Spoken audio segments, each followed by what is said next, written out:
hadirmu di hidupku,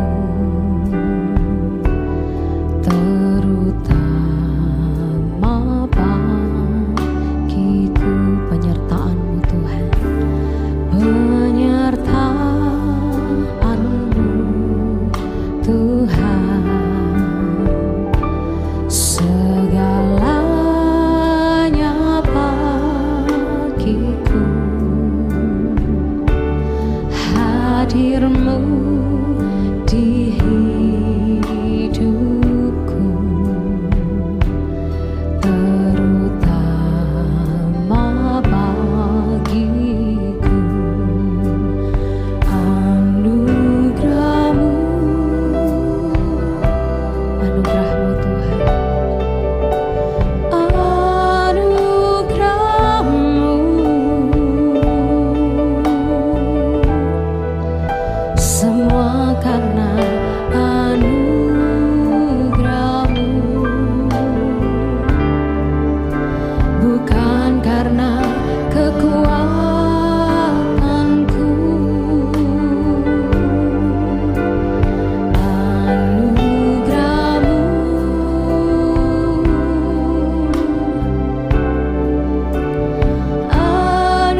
Shalom Ibu Bapak yang kekasih, kita berjumpa di dalam doa malam hari ini. Dan di dalam doa malam hari ini firman Tuhan yang akan kita baca bersama-sama terambil dari kitab Ratapan pasal yang ketiga, ayat 22 dan ayat 23. Dikatakan demikian, tak berkesudahan kasih setia Tuhan, tak habis-habisnya rahmat-Nya, selalu baru tiap pagi, besar kesetiaan-Mu. Di dalam bahasa Indonesia sehari-hari, saya ingin membacakan supaya ini menjadi sebuah perbandingan saja. Kasih Tuhan kekal abadi, rahmat-Nya tak pernah habis, selalu baru setiap pagi, sungguh Tuhan setia sekali. Dari ayat ini kita memberikan tema bahwa rahmat Tuhan tidak pernah habis. Saya ulangi lagi, tema kita malam hari ini adalah rahmat Tuhan tidak pernah habis. Hal yang sama sedang dialami oleh bangsa Israel pada waktu Nabi Yeremia sedang melayani mereka. Mereka mengalami keadaan-keadaan yang tidak pernah baik, tetapi di tengah-tengah keadaan yang buruk sekalipun, Tuhan tidak pernah henti-hentinya menyertai mereka. Dan mereka mengalami kebaikan-kebaikan Tuhan dengan berbagai-bagai cara. Ini menunjukkan bahwa betul-betul rahmat Tuhan itu tidak pernah habis. Oleh kurun waktu dia tidak akan pernah habis. Stoknya juga tidak pernah habis. Sebab Tuhan Allah kita pemilik segala sesuatu yang tidak ada batasnya. Nah, oleh karena itu kita mau belajar sepanjang Alkitab, berbagai-bagai tokoh kita akan lihat bahwa mereka pun juga mengalami rahmat Tuhan yang tidak pernah habis sepanjang hidup mereka. Tokoh pertama yang akan kita lihat adalah Ayub. Walaupun dalam kehidupan Ayub semuanya habis. Apakah berarti rahmat Tuhan habis untuk Ayub? Tidak. Saat itu dikatakan di dalam Ayub pasal yang pertama ayat 3 dan 21. Orang itu adalah orang terkaya dari semua orang sebelah timur. Dan dia berkata, dengan telanjang aku keluar dari kandungan ibuku, dengan telanjang juga aku akan kembali ke dalamnya. Tuhan yang memberi, Tuhan yang mengambil. Terpujilah Tuhan. Semua kekayaan Ayub sebagai orang yang paling kaya di bagian timur, semuanya habis. Peternakannya habis, pertaniannya habis, budak-budaknya habis, anak-anaknya juga mati semuanya. Tetapi pesan malam hari ini adalah rahmat Tuhan tidak pernah habis. Di tengah-tengah keadaan yang sangat sulit ini, suatu hari, dalam pasal 42 dikatakan begini, Tuhan memulihkan keadaan Ayub.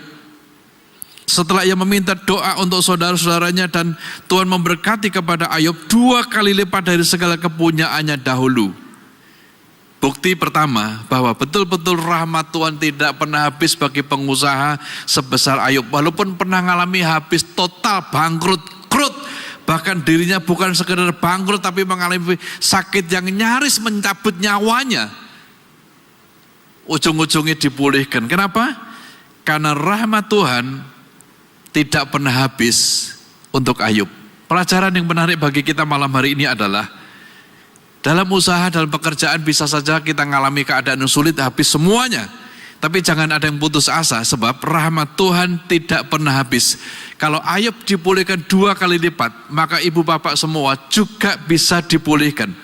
Mungkin karena dampak corona masih kena bagi kita, tetapi jangan lupa Allah yang memulihkan Ayub 2 kali lipat, Allah yang sama ada di tengah-tengah kita, dan dia bisa memulihkan semua kita. Bukan sebatas 2 kali lipat, bisa 3 kali lipat, bisa 4 kali lipat. Tuhan Allah kita itu luar biasa. Jadi percaya bahwa rahmat Tuhan tidak pernah habis. Walaupun di tengah-tengah krisis seperti yang dialami oleh Ishak, tapi rahmat Tuhan juga tidak pernah habis untuk Ishak. Dalam Kejadian pasal 26 dikatakan timbullah kelaparan di negeri itu. Sebab itu Ishak pergi ke Gerar kepada Abimelek raja orang Filistin. Tuhan menampakkan diri kepadanya serta berfirman, janganlah pergi ke Mesir dan diamlah di negeri akan kukatakan kepadamu. Karena krisis pangan di negerinya, Sampai-sampai Ishak ini mengungsi ke negara lain untuk menyelamatkan hidupnya dan keluarganya. Tidak ada lagi harapan sebab krisis itu telah menimpa begitu ngeri di negerinya. Sebagaimana dulu pengalaman papanya pernah mengungsi ke Mesir, demikian juga dia bermaksud begitu. Tapi Tuhan mencegah supaya jangan ke Mesir, tapi tinggal di Gerar saja. Dan dia taat. Apa yang terjadi? Dia betul-betul mengalami rahmat Tuhan. Dikatakan dalam Kejadian pasal 26 ayat 12 dan 13. Menaburlah Ishak dan dalam tahun itu juga ia mendapat hasil 100 kali lipat sebab ia diberkati Tuhan. Dan orang itu menjadi kaya, bahkan kian lama kian kaya sehingga menjadi sangat kaya. Jadi Ishak yang tadinya sudah mengalami krisis yang begitu parah, dia bisa mendapatkan kekuatan dan pertolongan Tuhan sampai dia mengalami keadaan yang paling indah dalam hidupnya. Bahkan Ishak menjadi kaya, bahkan kian lama kian kaya. Padahal tadinya ada krisis pangan. Ya, saya bisa membayangkan, ini kan tidak turun hujan dalam jumlah yang panjang. Ini beberapa bulan di daerah kita ini tidak turun hujan.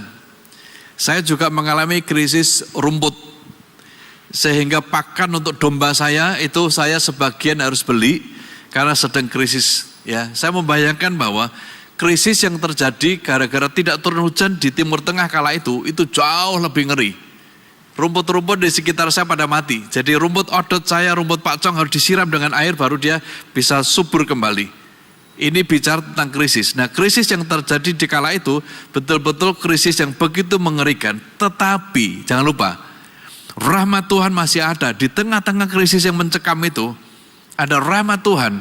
Sehingga apa yang telah ditabur Ishak dan apa yang telah diupayakan Ishak diberkati sehingga dia menjadi kian lama, kian kaya. Artinya apa?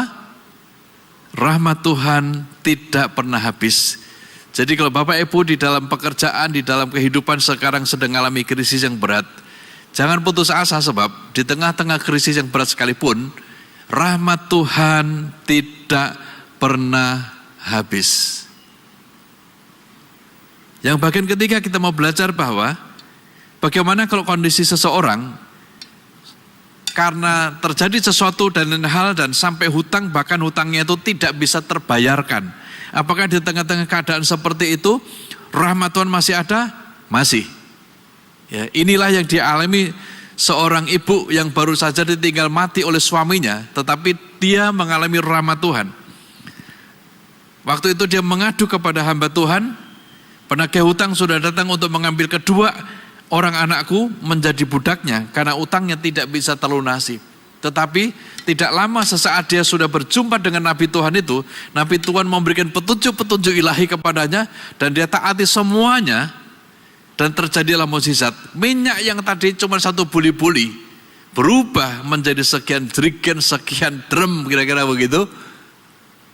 Dan setelah berjumpa dengan hamba Tuhan ini, hamba Tuhan berpesan, pergilah, jualah minyak itu dan bayarlah hutangmu dan hiduplah dari lebihnya engkau serta anak-anakmu. Hutang yang tadinya sudah tidak terbayar akhirnya dilunasi dengan cara mukjizat. Tuhan mengubah minyak yang tadi cuma satu buli-buli menjadi berjerigen-jerigen dan melunaskan seluruh hutangnya. Ya, ini sebuah keajaiban yang luar biasa. Ya, mungkin ibu bapak punya pengalaman keadaan kesulitan keuangan, sampai-sampai utang-utang pun tidak kebayar. Perhatikanlah, wanita ini mengalami mukjizat yang sebagian luar biasa. Ini pun bisa terjadi untuk semua kita. Ya. Saat awal saya menggembalakan di Bondowoso, saya berkunjung ke rumah jemaah satu persatu dan saya bertanya apakah punya utang. Ya, rata-rata mereka punya. Dan saya mendoakan sedemikian rupa supaya dibebaskan dari semuanya. Dan sebagai gembala saya mengalaminya bahwa satu persatu dibebaskan. Ya. Jadi Allah yang melunaskan hutang janda ini, Allah yang sama juga melunaskan hutang-hutang kita. Ya, malam ini mungkin saya nggak perlu bertanya, Bapak punya utang atau tidak? Nggak. Ini urusan Bapak Ibu. Tapi yang saya ingin sampaikan bahwa apa yang tidak bisa terselesaikan oleh kita, bisa diselesaikan oleh Tuhan sebab rahmat-Nya tidak pernah habis. Ya. Rahmat yang lainnya kita mau belajar dari orang yang sedang sakit-sakitan. Ada seorang wanita yang menderita pendarahan selama 12 tahun. Dan selama 12 tahun telah diupayakan segala bentuk pengobatan. Dan untuk pengobatan itulah seluruh hartanya habis. Jadi secara teori tidak lama kemudian ibu ini pasti akan meninggal. Karena sudah tidak lagi punya biaya untuk perawatan. Tetapi jangan lupa, rahmat Tuhan tidak pernah habis untuk Ayub. Tidak pernah habis untuk Ishak. Tidak pernah habis untuk janda yang anaknya hampir jadi budak, tapi juga tidak habis untuk seorang wanita yang pendarahan 12 tahun ini.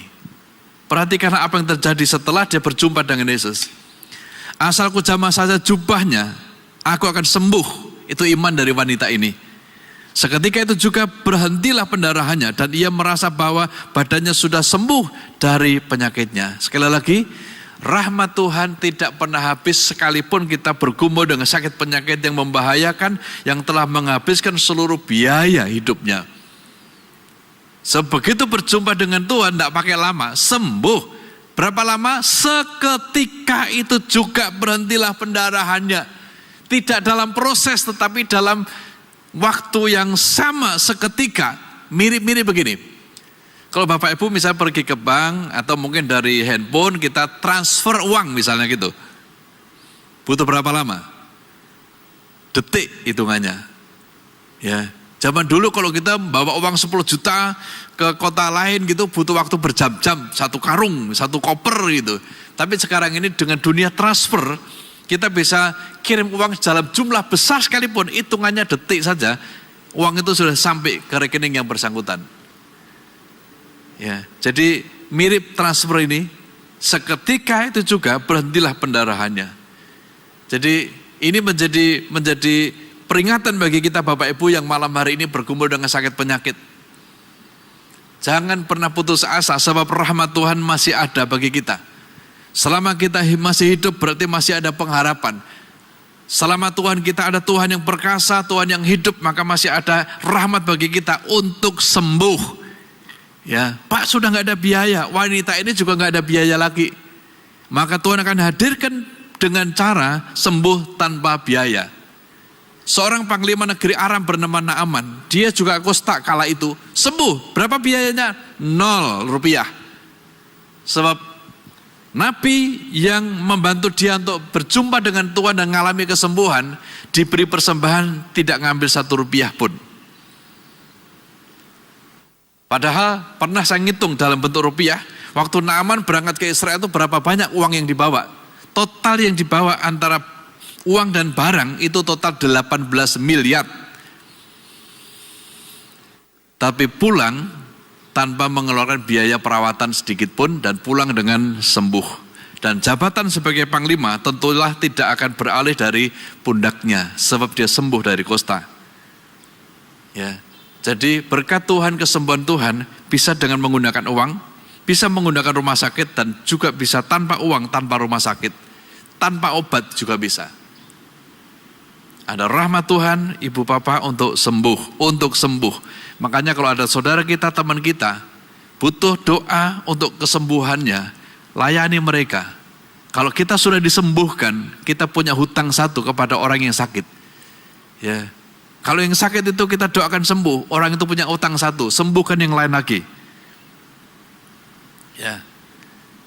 Bagian berikutnya kita mau bicara tentang rahmat Tuhan kepada seseorang yang sedang hidup di dalam kekurangan. Uang tidak cukup untuk hidup dan tidak ada lagi apa-apa. Tetapi rahmat Tuhan selalu ada. Dikatakan dalam Yesaya pasal 55 ayat 1, hai semua orang yang haus, marilah dan terimalah air. Hai orang-orang yang tidak mempunyai uang, kepada umat manusia, kepada umat Tuhan yang memiliki kebutuhan dalam hidup sedangkan uang tidak ada. Tuhan berkata, terimalah gandum tanpa uang pembeli dan makanlah juga anggur dan susu tanpa bayaran. Bahasa Indonesianya lebih tepat dengan istilah gratis. Jadi walaupun kita nggak cukup uang, Tuhan bisa mengadakan yang kita butuhkan dengan cara tanpa bayaran, tanpa 1 rupiah pun, 1 sen pun tidak. Itu artinya gratis, tanpa bayaran. Jadi ibu bapak yang mungkin doa untuk anak-anaknya mau kuliah, tapi tidak punya uang, hafalkan ayat ini dan alami mukjizat ini. Ya, akan ada keajaiban yang luar biasa. Salah satu pendoa kami di Bandung pada waktu itu, ini orang berduit ya. Jadi kalau dia mau makan, mau traktir teman-temannya bisa saja gitu. Tapi suatu kali dia rindu. Karena gini, dia ini kan orang kaya. Orang kaya itu kan nggak ngalami namanya ditraktir. Ya. Jadi dia berdoa gitu, Tuhan, mbok ya sekali-sekali saya ini ngalami ditraktir ya. Pas hari itu dia dengar khotbah saya tentang Yesaya dengan tema yang lain. Lalu dia minta ngalami. Dan Tuhan menjawabnya tidak pakai lama. Salah satu tempat ibadah kami di Bandung pada waktu itu adalah di apartemen Majesty. Setelah Cik Ninin berdoa seperti itu, di apartemen itu ternyata ada sekitar 20 orang lebih. Itu orang Cina yang sedang mengerjakan proyek rel kereta api cepat Bandung-Jakarta. Di antara puluhan orang itu tadi ada satu yang Kristen dan dia hadir di dalam doa pagi. Dan dalam hadir doa pagi itu dia membawa voucher 20-an, voucher makan pagi di Majesty ini. Sebab teman-temannya tiap pagi langsung ke proyek, dia mau menikmati sarapan pagi di proyek, sedangkan orang ini masih ada di apartemen karena doa pagi. Jadi selama 2 bulan, Cik Ninin dan timnya doa pagi itu mendapatkan makan gratis di apartemen Majesty. Saya sudah berkali-kali sebagai pembicara tamu dulu nginep di situ dan saya ngerti bentuk makanannya, makan paginya memadai. Saudara bisa bayangkan, orang kaya yang tidak pernah ngalami ditraktir ini berdoa supaya Tuhan aku mau ngalami dong pengalaman ditraktir ini. Dan dia ditraktir selama 2 bulan, sarapan pagi gratis di apartemen Majesty. Ya, jadi Bapak Ibu anak-anak muda yang bergumul dengan biaya untuk kuliah atau sekolah, jangan lupa, kalau orang tua kita tidak cukup uang, Tuhan bisa mengadakan tanpa bayaran.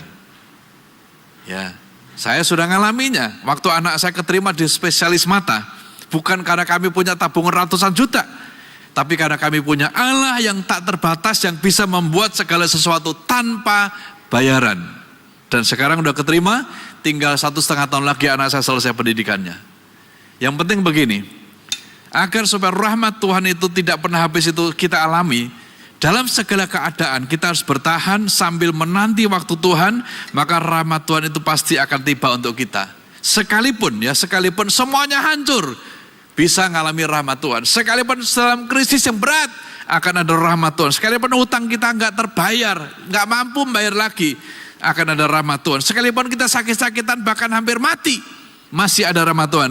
Sekalipun kita ini kekurangan, tidak punya apa-apa lagi bisa dipakai untuk bayar. Tapi Tuhan kita, jangan lupa, ada Tuhan yang rahmatnya tidak pernah habis. Sehingga bukanlah kebetulan malam ini Bapak Ibu semua berada di tengah-tengah suasana doa malam ini. Allah yang kita layani, yang kita kenal dalam diri Yesus hari ini adalah Allah yang rahmatnya tidak pernah habis. Percayalah bahwa segala keadaan sulit sekalipun bisa teratasi, sebab Tuhan ada di tengah-tengah kita. Mari kita tunduk kepala dan kita mau berdoa. Tuhan, kami bersyukur. Lewat firman-Mu ini kami mengetahui bahwa rahmat Tuhan tidak pernah habis. Tak berkesudahan kasih setia Tuhan dan tak habis-habis rahmatnya. Selalu baru tiap pagi. Biar semua umat-Mu yang malam hari ini mengambil bagian dalam ibadah doa malam ini, masing-masing kami bisa mengalami rahmat Tuhan dalam segala hal dalam kehidupan kami. Sekalipun usaha kami, pekerjaan kami hancur, tapi kami akan mengalami rahmat Tuhan. Sekalipun krisis yang sulit kita alami karena faktor corona dan faktor yang lainnya, kami akan mengalami kasih karunia Tuhan. Walaupun hutang kami sudah tidak mampu terbayar, Tuhan akan memberikan kami kasih karunia. Walaupun kami sakit-sakitan, bahkan penyakit itu bisa merenggut nyawa kami bisa mengalami kasih karunia ini. Sebab Tuhan Allah kami adalah Allah yang hebat. Kiranya Bapak Ibu semua dan saudaraku malam ini, masing-masing kau akan mendengar firman ini dan merenungkan firman ini dan masing-masing akan mengalaminya. Kiranya apa yang dialami oleh para tokoh-tokoh di Alkitab ini akan menjadi pengalaman pribadi itu semua kami. Di dalam nama Yesus kami percaya bahwa kasih karuniamu, rahmatmu tidak pernah habis. Kami sudah ngalami dan malam ini ngalami lagi, besok ngalami lagi, seminggu ini ngalami, bahkan sepanjang hidup kami akan selalu mengalaminya. Dalam nama Tuhan Yesus, kami mengucap syukur dan rindu terus mengalaminya. Semua yang sudah diberkati sama-sama berkata, amin. Tuhan memberkati.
Terima kasih Tuhan atas kebaikan-Mu, Kau telah pimpin kami untuk menyelesaikan ibadah doa malam di malam hari ini. Kami percaya Tuhan, di tengah-tengah pergumulan kami tetap setia kepada Engkau Tuhan, untuk terus Tuhan memanjatkan doa kami. Kami tidak mampu Tuhan, tapi Engkau yang memampukan kami Tuhan. Karena kami percaya Tuhan, jika kami Tuhan sungguh-sungguh di dalam Engkau, mencari Engkau Tuhan, setiap saat, setiap waktu Tuhan, setia Tuhan mencari Engkau, kami percaya ada jalan keluar dalam setiap permasalahan kami. Kuatkan kami senantiasa Tuhan, melalui firman-Mu, kami percaya Tuhan, Kau akan terus bekerja melalui firman dalam hidup kami. Roh Kudus, Kau ingatkan kami terus apa yang kami lakukan, supaya kami terus menjadi orang-orang yang tangguh di dalam Engkau. Terima kasih Tuhan. Urapi hamba-Mu yang telah menyampaikan firman-Mu, Kau berkati hamba-Mu senantiasa dalam keluarganya, dalam setiap pelayanannya, dan setiap apa yang dilakukan hamba-Mu berhasil untuk kemuliaan nama-Mu saja Yesus. Kau juga terus memberkati Tuhan setiap jemaat-Mu dimanapun mereka berada. Kau berkati mereka senantiasa dalam kehidupan keluarga, pekerjaan, bisnis, pendidikan, pelayanan. Kau buat hamba-hamba-Mu Tuhan, anak-anak-Mu di gereja ini berhasil untuk kemuliaan nama-Mu saja. Terima kasih Tuhan. Kami terus juga berdoa Tuhan bagi pemerintah negara ini. Bapak Presiden bersama seluruh staf jajarannya. Kau berikan kekuatan yang baru senantiasa. Kau berikan hikmat-Mu untuk dapat menyelesaikan permasalahan-permasalahan yang ada di negara ini. Terima kasih Tuhan. Lalu kekasih, kita mengangkat kedua tangan kita untuk menerima berkat dari Allah Bapa.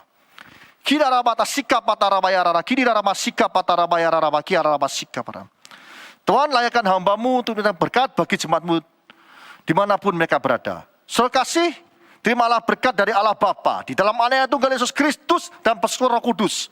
Mulai saat ini sampai selama-lamanya. Kau tidak menjadi ekor tapi kepala. Kau tidak turun tapi naik. Laksanakan firman Tuhan dengan sungguh-sungguh. Siapapun yang percaya atas perkataan ini, mari kita bersama-sama berkata, amin.